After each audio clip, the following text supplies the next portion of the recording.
হুগলি জেলায় আরামবাগ মহকুমার অন্তর্গত তিরল গ্রামে মা খ্যাপাকালীর মন্দিরে। নমস্কার বন্ধুরা, আমরা আজকে উপস্থিত হয়েছি আরামবাগ।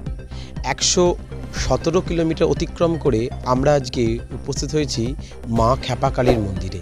এই খ্যাপাকালীর মন্দিরে নানান অলৌকিক ঘটনা নিয়ে আজ আমরা তুলে ধরব আপনাদের সামনে এই মা কতটা জাগ্রত।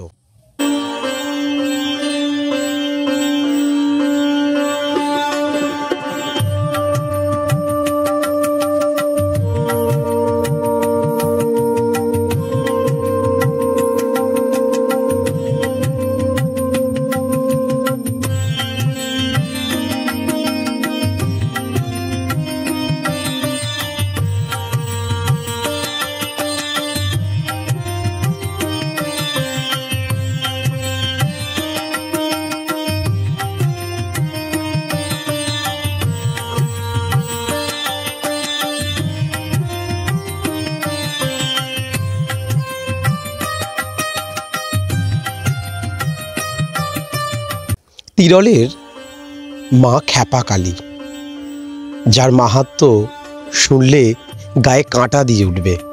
এই তিরলের মা খ্যাপাকালী নামে পরিচিত এলাকার বাসীর কাছে। আরামবাগ মহকুমার অন্তর্গত এই তিরলে মা খ্যাপাকালী বসবাস করে।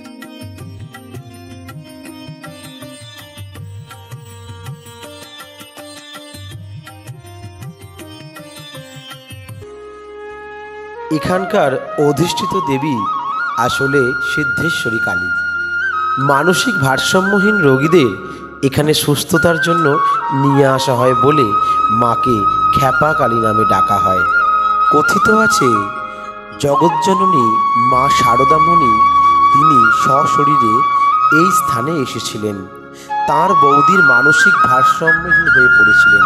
তিনি তার বৌদিকে নিয়ে এই মন্দিরে আসেন এবং দেবীর আশীর্বাদে তিনি শারদামা কেন এসেছিলেন? শারদামা এখানে এসেছিলেন, প্রথমে এসেছিলেন ওনার বৌদি, ওনার দাদার স্ত্রীর জন্য মায়ের কাছে। উনিও একটু অসুস্থ ছিলেন, তো মা নিজে আমাদেরই মায়ের কাছে ওনার বৌদিকে নিয়ে এসেছিলেন এবং ওনার বৌদি পুরোপুরি সুস্থ হয়ে যায়। পরবর্তীকালে ওনার ভাইজি সম্ভবত রাধুমা, উনিও অসুস্থ হয়ে পড়েছিলেন, তো ওনাকেও এই মায়ের বালা পরানো হয়েছিল। তো এইটা একটা অলৌকিক, মানে মায়ের কাছে জগজ্জননী মা নিজে এসেছেন। হুগলির আরামবাগের তিরলের খ্যাপাকালী মন্দিরে এইভাবেই গত 700 বছর ধরে দেশ এমনকি বিদেশ থেকেও বহু মানুষ আসেন সুস্থতার কামনায়। মানুষের বিশ্বাস, খ্যাপাকালী মন্দিরে মানসিক ভারসাম্যহীন রোগীদের নিয়ে আসা মাত্রই তারা সুস্থ হয়ে ওঠেন।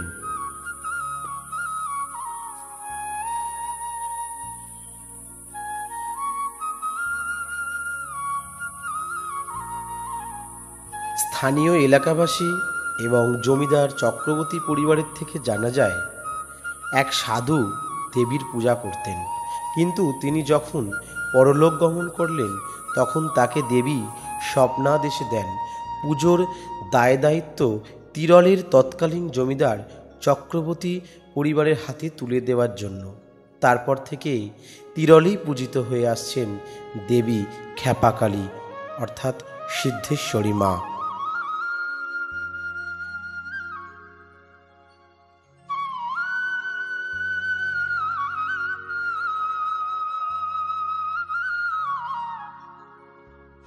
বিহার, ঝাড়খণ্ড, এমনকি প্রবাসীরাও মায়ের কাছে পুজো পাঠান। ঠিক আছে, লন্ডন, আমেরিকা থেকেও পুজো মানে বাই পোস্টে এখানে পুজো আসে। তারা প্রবাসী, তারা বাঙালি, তারা ওখানে আছেন। তো এটা একটা ব্যাপার, বহু দূর দূরান্ত থেকে আসেন। লোকমুখে আরও শোনা যায় 20 থেকে 25 বছর অন্তর বদলানো হয় এই দেবীর মূর্তি। কালী পুজোর সময় তারকেশ্বরের 10 ঘোড়ার বিশ্বাস পরিবারের অনুষ্ঠিত দুর্গাপূজার মা দুর্গার প্রতিমাকে পরানো মুকুট খ্যাপাকালীর মায়ের মাথায় পরানো হয়। শুধু তাই নয়, দীপাবলির প্রিয় দেবীর সানাইও বাজানোর রীতি রয়েছে এখানে। হ্যালো, আমি এসেছি বেলঘড়িয়া থেকে। আমার নাম গোপাল চ্যাটার্জি। আমি সমস্ত মন্দির গির্জা ছোট বড় আমি সমস্ত জায়গাতেই যাই। তো আমি শুনলাম এরকম আরামবাগে খ্যাপা মায়ের মন্দির আছেন। আমি 2টো থেকে এখানে বসে আছি। মন্দির খুলবে 6টা নাগাদ, মাকে দর্শন করে।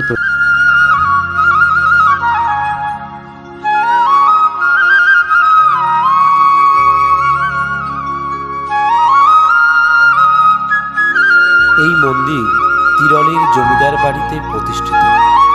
মায়ের প্রতিষ্ঠিত বালা রোগীর হাতে পরিয়ে দেওয়া হয়, তারপর কিছু নিয়ম মানতে বলা হয়।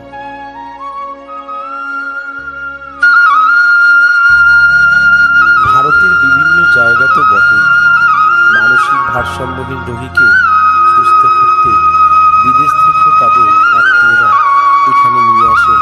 তাদের সুস্থ হয়ে মাকে মন ভরে পূজা দেন ভক্তরা।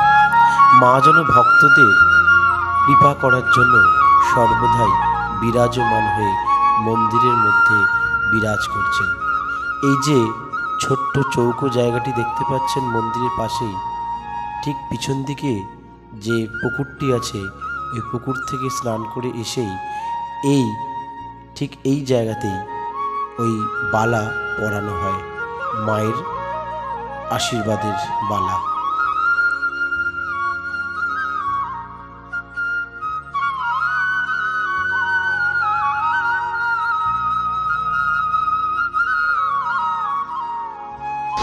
আরামবাগ থেকে 8 কিমি দূরত্বে তিরল গ্রামে এই মায়ের খ্যাপাকালী মায়ের অবস্থান। ইনি খ্যাপাকালী বলেই বিখ্যাত। এটার কারণ হচ্ছে কি, যত মাথার বিকৃতি বলুন বা খ্যাপামো ভাব যেটা মানুষের হয় যে কোনো কারণেই হোক, সেই রুগী যদি এখানে আসেন, মায়ের বালা ধারণ করেন এবং কিছু নিয়মকানুন আছে, সেই বিধিনিষেধ যদি পালন করতে পারেন সঠিকভাবে, অব্যর্থ ভালো হয়।